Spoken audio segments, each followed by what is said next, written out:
Hey everyone, I'm Ashley from the Coefficient product team, Hubspot Writebacks. To update data in your CRM directly from Sheets, you'll first need to select Export. So you can do so here, but I've already gone ahead and done an import of a contact list from HubSpot. So we'll click into that and we'll go down to Export to HubSpot and then select Configure. You'll first be asked to choose the tab, but it will automatically fill with whatever sheet you're on. And the header row will be auto-detected to be row 2 on your Coefficient imports. So we can just select Next.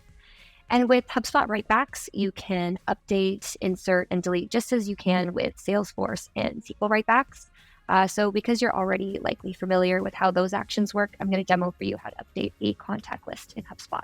So I've already gone ahead and added myself here down on this last row. So we're going to go and find my list, Writeback demo list. And then we have 3 different actions here.